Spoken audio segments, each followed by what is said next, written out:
Colombo radio और फिर radio Ceylon के भारत में शुरुआत से लेकर 1936 के आकाशवाणी और ऑल इंडिया रेडियो के पहले बुलेटिन से आज कम्युनिटी रेडियो और पॉडकास्ट के ज़माने तक रेडियो ने एक लंबा सफ़र तय किया है। इसी सफ़र के बारे में कुछ जानकारी अपने ही महाविद्यालय के प्रांगण में जुटाते हुए आज हमारे पत्रकारिता और जनसंचार विभाग के बहुत सारे छात्र अपने ही टीचर्स, स्टूडेंट्स और कैंपस के विभिन्न पक्षों का मत लेते हुए आज आपको दिखाई देंगे। हमारा एक छोटा सा प्रयास अपने ही कैंपस की लहर आप सबके समक्ष प्रस्तुत करने की। दोस्तों कैसे हैं आप? आज है इंटरनेशनल रेडियो डे, तो आज हम लोगों से जानेंगे कि उनके रेडियो के बारे में क्या विचार है, क्या मत, या फिर वो अभी सुनते या पहले कभी सुनते थे। आपको हमारा वीडियो देखने में मजे आएंगे, तो आप हमारे साथ जुड़े रहें।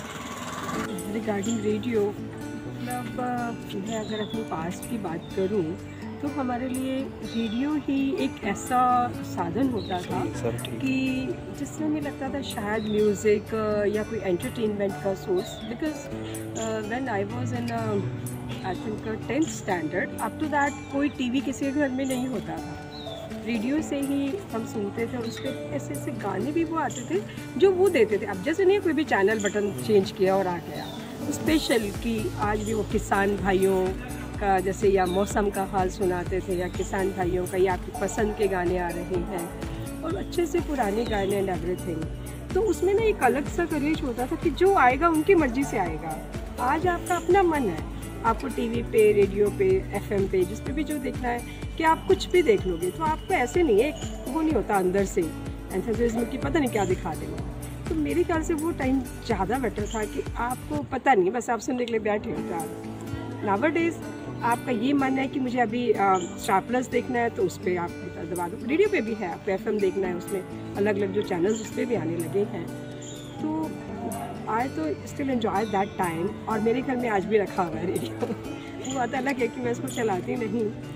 और उसी के साथ साथ जो टेप रिकॉर्डर होता था उसमें जो कैसेट्स बदलते थे, तो I have that cassette recorder also and cassettes also. तो उसका एक अलग अपना चार्म था। मैम, हम केएलपी कॉलेज के स्टाफ रूम के बाहर खड़े और आज हमें आपके टीचर से जानेंगे उनका रेडियो के बारे में कैसा क्या विचार है, और हमारे साथ इस चीज़ के लिए जुड़े रहें।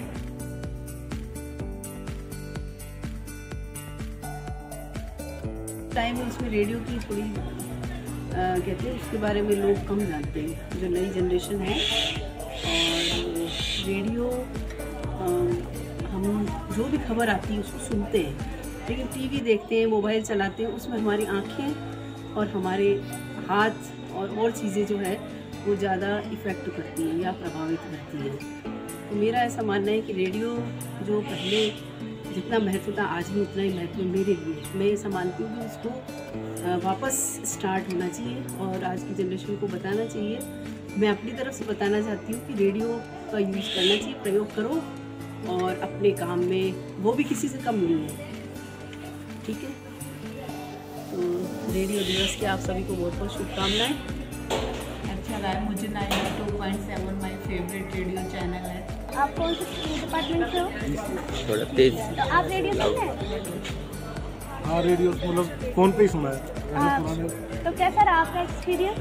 ठीक है, कनेक्टिविटी की बड़ी प्रॉब्लम रहती है। अच्छा। रेडियो में पहले तो जब मैं छोटा था ना तब मेरे चाचा जी आकाशवाणी और रेडियो FM सुबह 7 बजे चलाते करते और 9 बजे तक चलता था। थोड़ा सा जब बड़े हुए, जब मैंने अपनी पढ़ाई MSc करी, तब मैं FM के गाने सुन के अपनी थोड़ी पढ़ाई करा था। ठीक है, और अब इंटरनेट का इतना चलन हो चुका है जिससे रेडियो सिर्फ गाड़ियों में सुनने को मिलता है, वो भी जिनके पास ब्लूटूथ फैसिलिटी अवेलेबल नहीं होती, नहीं तो वो भी अपना फ़ोन यूज़ कर लेते हैं। लेकिन रेडियो की महत्वता को कम नहीं आंकना चाहिए। रेडियो हमारे जीवन का एक वो पल है, वो समय बिताया है हमने जिनसे हम पढ़कर बड़े हुए हैं।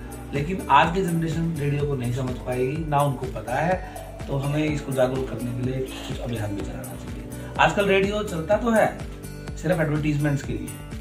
आप रेडियो चला लोगे, मैं अगर मान लो रेडियो चला भी लूँगा तो 15 मिनट में काम की बात तो एक सुनने को मिलेगी या कोई सॉन्ग एक सुनने को मिलेगा, 10 मिनट उसमें एडवर्टीजमेंट मिल जाता है। तो कुछ एडवर्टीजमेंट की वजह से भी रेडियो का चलन खत्म हो जाए। मैं रेडियो को बहुत पसंद करता हूँ। सर आप रेडियो सुनते हैं? बिल्कुल सुनता हूँ, मेरे पास घर पर भी रेडियो है। मैंने 3-4 रेडियो खरीदे हैं, लेकिन उन सभी में रेडियो में एक कमी ये रह गई है कि जो AM जो एयर वाला जो स्टेशन जो होते हैं उनकी रेंज नहीं है यहाँ पर। ये सबसे भारी प्रॉब्लम है, खासकर इस रेवाड़ी एरिया में नहीं है। जब मैं रोहतक साइड में जाता हूँ या हिसार साइड जाता हूँ, रेडियो साफ होता है मेरे, मैं वहाँ रेडियो खूब सुनता हूँ।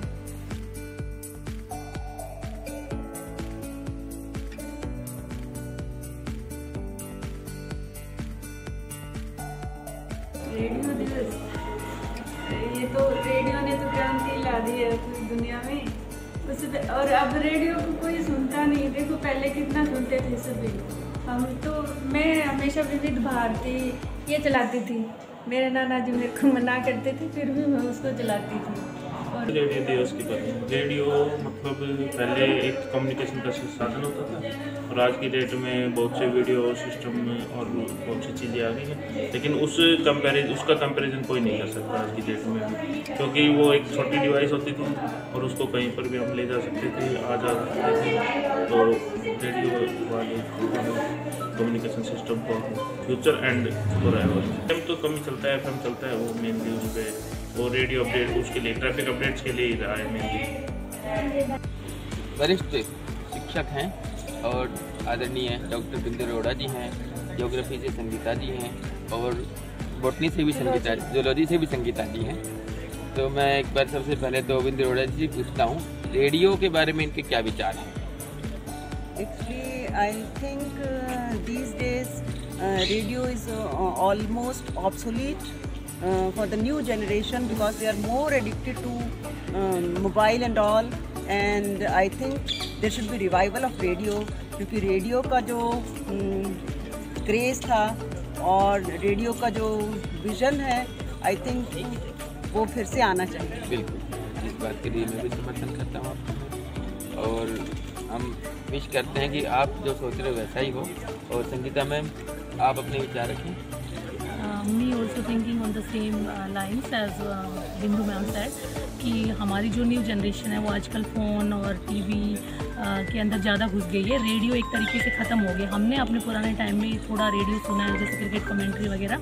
आजकल FM का ज़माना है और कहते हैं कि change is the law of the nature, तो मतलब उस हिसाब से चीज़ें चेंज भी रही हैं और आगे आने वाले टाइम में हम सब एक्सपेक्ट करते हैं कि नए तरीके से नई चीज़ें, नए फॉर्म में हमें रेडियो सुनने को मिले। जी, बहुजन हिताय बहुजन सुखाय का जो उद्घोष है, रेडियो ने इसको साकार किया है। आपका क्या कहना है? मैं यही कहूँगी कि रेडियो का ज़माना कभी शायद गया ही नहीं, क्योंकि रेडियो आज भी FM की फॉर्म में लोग बहुत सुनते हैं, चाहे कितने ही म्यूज़िक सुन लें, कुछ सुन लें, लेकिन जो जेन्युइन न्यूज़ होती है या जेन्युइन अगर कोई भी टॉक जो करते हैं लोग, वो ज़्यादातर या कोई मैसेज छोड़ते हैं तो वो FM के ज़रिए छोड़ते हैं। रेडियो पहले नो डाउट कि एक बहुत अच्छा कम्युनिकेशन का साधन था, जिन्होंने नॉलेज भी लोगों की बहुत अपडेट होती थी, कमेंट्रीज़ भी सुनने को मिलती थी, तो लोगों में एक चार्म था क्योंकि मीडिया का इतना ज़्यादा और कोई सोर्स नहीं था। पर धीरे धीरे मोबाइल फ़ोन के कारण ये सारी चीज़ें जो हमारी एंशिएंट की तरफ जाती जा रही है, उन्हें हमें वापस लेके आना इस युग की तरफ, ताकि लोगों को, बच्चों को ये समझ में आए कि ये एक छोटी सी चीज़ जो रेडियो संचार का माध्यम है, आज भी उसका कोई मुकाबला नहीं है, यूनिक है। ये नई नई जो जानकारी है, जो हमें जीवन की रोज़ की घटनाओं से रूबरू कराती है, हमें जीने के नए नए आयाम देती है, ये सब हमें रेडियो के माध्यम से पहले भी मिलती थी और आज भी मिलती है और भविष्य में भी मिलती रहेंगी। जी।